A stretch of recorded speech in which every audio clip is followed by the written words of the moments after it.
नमस्कार, माधुरीज किचनमध्ये तुमचं खूप मनापासून स्वागत आहे। मी आज तुम्हाला छानपैकी पनीर मसाला करून दाखवणार आहे। त्यासाठी मी 200 ग्रॅम पनीर घेतलेलं आहे। 2 कांदे बारीक चिरून घेतलेत, 1 टोमॅटो घेतला आणि थोडंसं ना 1 वाटी नारळाचा पाव भाग असतो ना, अर्धी वाटी नारळाचा पाव भाग, ते पाव भाग खोबरं घेतलं, दालचिनी घेतली, तमालपत्र, अर्धा इंच आलं, 1 7-8 लसूण पाकळ्या, कोथिंबीर, 1 चमचा लाल तिखट, अर्धा चमचा हळद। असं छान चिकन आहे। आता पनीर मी बनवायला घेते। प्रथम आपण काय करूया, हे वाटण आहे ना, खोबरं, टोमॅटो, कांदा, आलं, लसूण, कोथिंबीर हे सारं आपण वाटून घेऊया। पनीर मसाला बनवण्यासाठी आपलं वाटण आहे ते तयार आहे। लाल तिखट घेतले, हळद आणि हा पनीर पण मी तुकडे करून घेतलेला आहे। आता आपण पनीर मसाला कढईमध्ये करायला घेऊया। ते कढईमध्ये 2 चमचे तेल घेतलेलं आहे।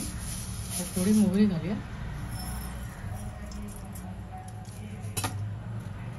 हिंग घालूया, थोडा 1 पाव चमचा घालायचा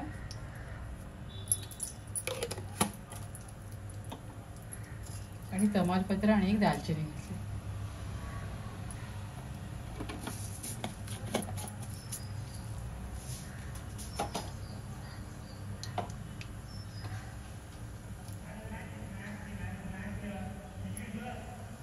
मसाले छान झाले ना परतून। आता आपण यावर आपण जे वाटण तयार केलं होतं ना ते घालूया। वाटण कच्चंच आहे ना, त्यामुळे आपल्याला छान परतून घ्यायचं। आपल्याला तेल सुटेपर्यंत परतायचं हे वाटण।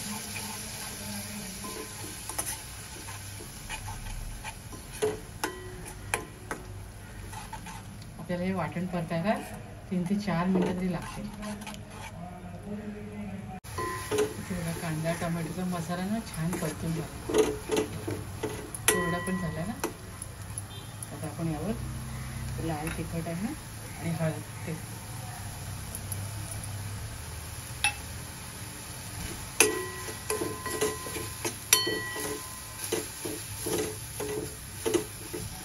मसाला छान गोळा व्हायला आला ना, असं झाला पाहिजे, म्हणजे आपल्या पनीर मसाल्याला छान टेस्ट येते।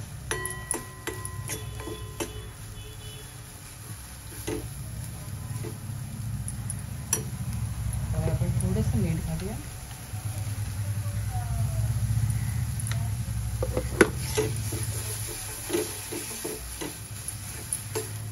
थोडं मसाल्याचं पाणी आहे ना तर ते मसाला छान परतून झाल्यानंतर ते पाणी घालायचं।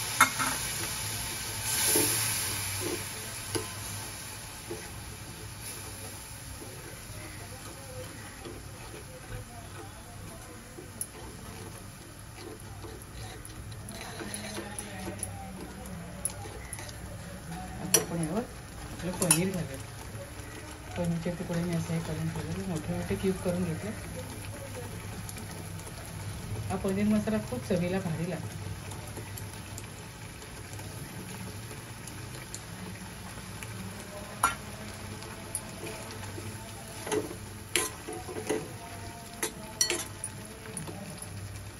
थोडंसं पाणी घालते, अर्धी वाटी घालते।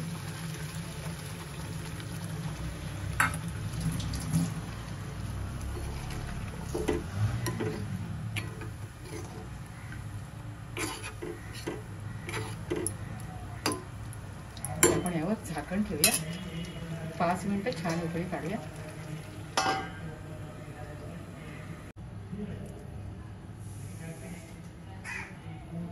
इथे छान असा पनीर मसाला तयार झालाय, मस्त झाला, एकदम यम्मी झाला। बघा, आपल्या घरच्या वाटणामध्ये पण आपण असं छान पनीर मसाला बनवू शकतो। मी आता यावर कोथिंबीर घालते।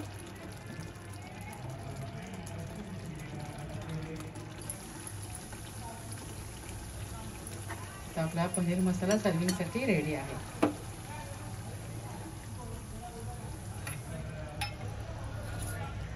पण आपल्या घरच्या साहित्यामध्ये मी छान असा टेस्टी पनीर मसाला बनवलेला आहे बघा। एकदम धाब्यावर मिळतो ना तसाच झाला अगदी। तुम्ही सुद्धा माझ्या पद्धतीने असा पनीर मसाला करून खा, खात राहा, आनंदी राहा, स्वतःची काळजी घ्या आणि माझे व्हिडिओ पाहत राहा.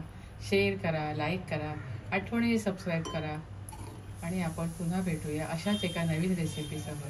धन्यवाद.